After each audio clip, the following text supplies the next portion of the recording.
মন্ত্ৰীপত্ৰীৰ ৰাজসাহায্যযুক্ত দুগ্ধপাম বিতৰ্কৰ মাজতে আন এক অভিযোগ অসমলৈ অনা গীৰ গাইক লৈ বিস্ফোৰক অভিযোগ উত্থাপন কৰিছে আৰটিআই কৰ্মী দিলীপ নাথে। গুজৰাটৰ পৰা চিপাজ আৰু গৰুখুটিলৈ অনা হৈছিল গীৰ গাইসমূহ। 2021 আমদানিকৃত গীৰ গাইক লৈ বিভিন্ন পক্ষৰ বিভ্ৰান্তিকৰ তথ্য পোহৰলৈ আহিছিল। ৰঙিয়া ৰেল ষ্টেচনৰ পৰা 30ৰো অধিক গীৰ গাই হৰলুকিৰো সন্দেহ কৰা হৈছিল।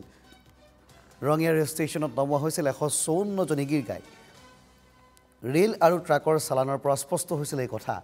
মঙ্গলদৈ জিলা আয়ুক্তৰ তথ্য অনুসৰি 98জনী গীৰ গাইহে গৰুখুটিলৈ নিয়া হৈছিল। বিধানসভাত চৰকাৰে দিয়া তথ্য অনুসৰি গৰুখুটিলৈ নিয়া হৈছিল 122জনী গীৰ গাই। বিধায়ক আমিনুল ইছলামৰ প্ৰশ্নৰ উত্তৰত এই তথ্য দিছিল চৰকাৰে। আৰটিআই কৰ্মী দিলীপ নাথৰ প্ৰশ্ন, ক'ত অন্তৰ্ধান হ'ল 32জনী গীৰ গাই? গুজৰাটৰ পৰা গৰুখুটিলৈ অনা গীৰ গাইক লৈ এই বিভ্ৰান্তিকৰ তথ্য কিয়? ৰঙিয়াৰ পৰা চিপাঝাৰলৈ 60 কিলোমিটাৰ বাটত কেনেকৈ হৰলুকি হ'ল গীৰ গাই? দিলীপ নাথৰ মতে 2021ৰ পাছত কোনো লোকে গীৰ গাই অনা নাই। অসমলৈ গীৰ গাই কেৱল ৰাজ্য চৰকাৰৰ উদ্যোগতে অনা হৈছে।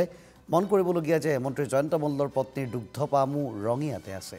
বিষয়টোক লৈ উচ্চ পৰ্যায়ৰ তদন্ত দাবী কৰিছে আৰটিআই কৰ্মী দিলীপ নাথে।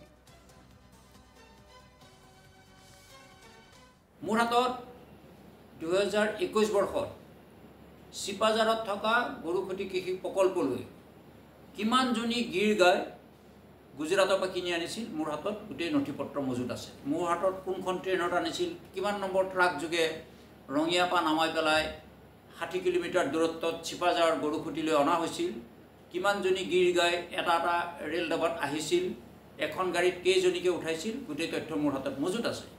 মই যদি এতিয়া অসমৰ ৰাইজক অৱগত কৰিব বিচাৰোঁ যে মোৰ হাতত থকা চালান, গৰু কিনা চালানৰ পৰা বুলি, ট্ৰেইনত বুক কৰা নথিপত্ৰৰ পৰা বুলি, ট্ৰাকত উঠাই চিপাঝাৰলৈকে পঠোৱালৈকে মোৰ হাতত কিন্তু ৰেকৰ্ড আছিলে 154জনী গীৰ গাই। ৰঙিয়া ৰেল ষ্টেচনত কিন্তু 154জনী গীৰ গাই নমোৱাৰ ৰেকৰ্ড আছিলে।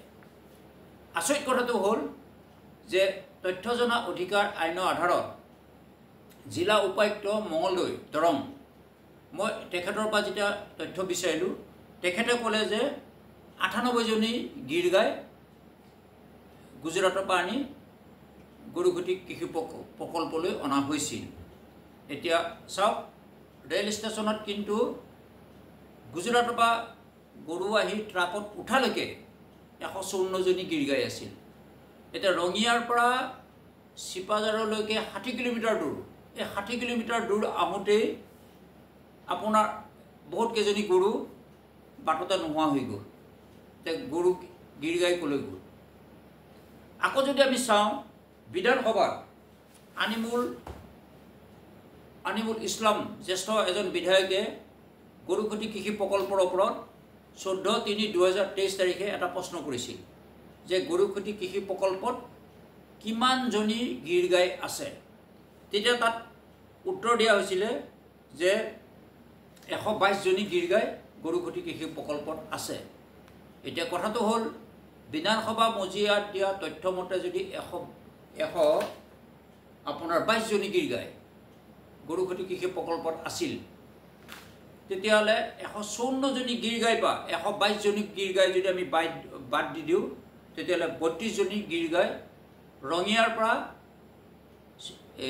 চিপাঝাৰলৈকে আহোঁতে 32জনী গীৰ গাই ক'লৈ গুচি গ'ল?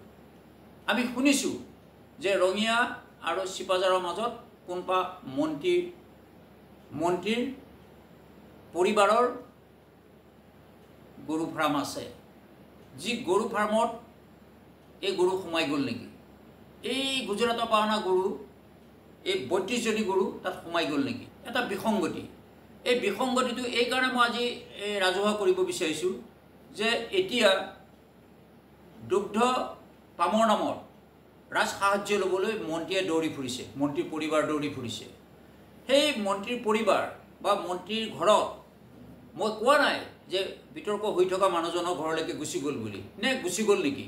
122জনী গীৰ গাইৰ মাজৰ পৰা 32জনী গীৰ গাই ক'বলৈ ওলাই গুচি গ'ল নেকি? অসমৰ ৰাইজৰ ধনেৰে এই গৰু কিনা হৈছিলে, গৰুখুটি কৃষি প্ৰকল্প। কোনো মন্ত্ৰী বিধায়কৰ ধন ব্যক্তিগত তাত দিয়া নাই।